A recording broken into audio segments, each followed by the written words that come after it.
ꯃꯌꯥꯝ ꯈꯨꯔꯨꯝꯖꯔꯤ ngarang 18th Lok Sabha gi result declare tawkhre adubu aihak mapung phana mai pakpadi ngamhaudre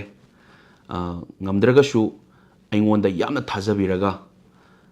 thadabirakhiba vote lakh amaga lising kunthramnga something vote sing aingonda thajabibagi damakta Maheshwarna hanna khurumjari aduga aingonda thajabado kaidonungda mangan jaroi tasengna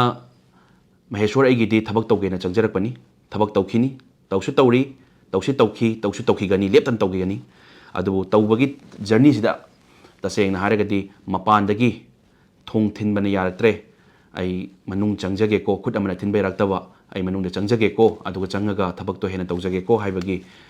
life ki journey amon thabak tawjage na changjabane ai thabak ki ni tasengna politics haibase ai di my definition of politics is to do work aduna aigi di adu khakta ni men oina aduna thabak tawbasida mapung phana thabak tawba ngamdabagi mapung phana thabak tawjage ko haibagi wakhalonda leijabane aduna aingonda bot thadabirakhiba myam du soi thajaba mangan jaroi aduga thadarakhtaba singsu ai nasana gyan tajai nanaw gyan tajai nana yamana gyan tajai handaki haidi political gi khara maram leiba condition khara yadabagi myam su dum leiramgani adagidi different opinions leiba myam leiramgani ai respect tawjai aduna tasengna haragadi ai di thabak tawgena changjabane aduna aina thong mapandagi thinba khut amana thinba yarakta du khut ani je thillaga thong amta hangdoga manung changjage na ai tawjabane aduda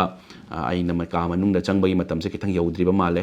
aduna tasengna adubu yaudragasu ai hanadagi henna energy laina ai thong hangdok raga changbaba ngamdragasu khut amana thilamba du khut ani chang thilakani kaigina hai matamda ai thabak sude lepcharoi ai hoje ai chanupi na kitang nari aduna ai mafam amdai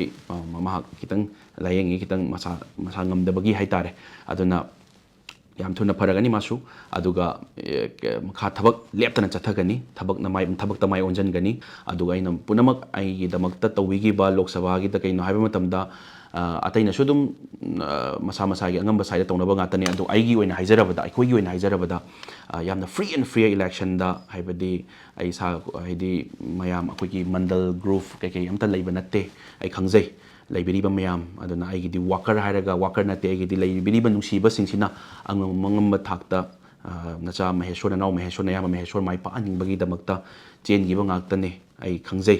aduna masagi thamoi sengna haidi karimta leitana haidi mai pakta ba yade ko na chen bi gi ba adunabu ai 1,35,000 something phangba ngammi bane mayam do yoromdragadi ngamam da basu yai haitare aduna mayam yam nungsina syam sengna thamoi sengna tawbibagi damakta su yam thagachai aduga nacha Maheshwar naw Maheshwar nayama Maheshwar kaidunung da thabak lepoi thabak leptana thabak changchangani aigi thong thinbagi thabak leptana thingani thong nama thinbado ani khut ani changan thilakani ado ka manung da changbadudi matam kitang yaudribra haibagi orambasu yai ishorna mapuna mapam chana piraga adubu thabak oina pangthokjagani mapanda leire thabak tawgani ka mapanda leire thabak tawgani ka manung da change dum thabak tawgani ai thabak na taksage na khanjaba mi amani ai amanga ngangnara khotnaraga tawbasu ai kya pamjade aduna ai main motive ti thabak tawba adu hojiksu leibiriba mayam ai mai pakpa sing dai leibiriba mayam da su ai mayam punamak ta su dum puna haijari punamak aphanaba tawba ngatani aduna mayam gi interest ta mayam gi thajaba se mangan bidaba mayam pulap pun minaraga haidi amatoina koi manipur da hoji wari basi waba yaba warabane kuirabane sigi solution phangdabagi damaktene mayamna chongthoknare iba mayam se ai samaksu chongthokhibasu waba yaba ware ko